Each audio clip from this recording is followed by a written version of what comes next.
Upgrade work continues outside the space station, an updated strategy for landing Artemis astronauts on the moon, and unsealing pieces of the past. A few of the stories to tell you about this week at NASA. On March 23rd, the crew on board the International Space Station conducted the second spacewalk this month to continue upgrades to the orbiting laboratory. During the outing, NASA astronaut Rasha Shari and European Space Agency astronaut Matthias Maurer worked to install new thermal system and electronics components on the station's U.S. segment.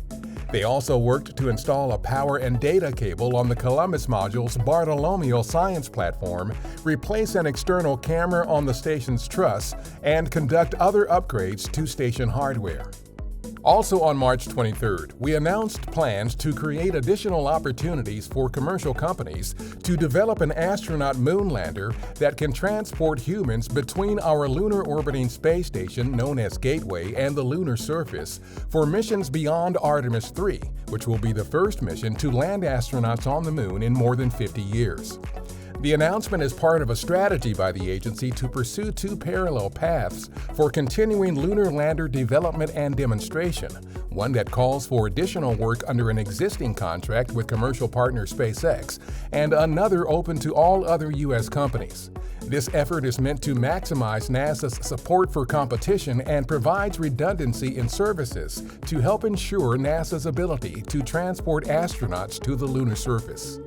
One of the last unopened Apollo-era lunar samples collected 50 years ago during Apollo 17 has been opened at our Johnson Space Center in Houston.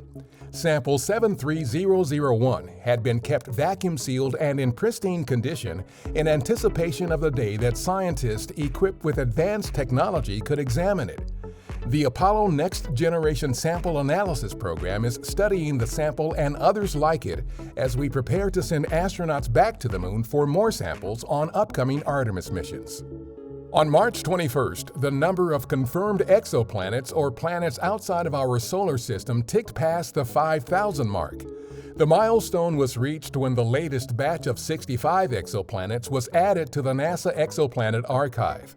This stream of exoplanet discoveries that began 30 years ago includes contributions from NASA's TESS, Kepler, and Spitzer space telescopes, with more discoveries possible in the future from our James Webb and Nancy Grace Roman space telescopes.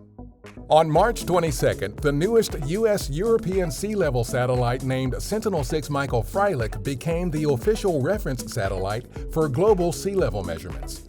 This means that sea surface height data collected by other satellites will be compared to the information produced by Sentinel-6 Michael Freilich to ensure accuracy. The satellite, which is named after NASA's former Earth Science Division Director, the late Dr. Michael Freilich, was launched in November 2020. That's what's up this week at NASA. For more on these and other stories, follow us on the web at nasa.gov/twan.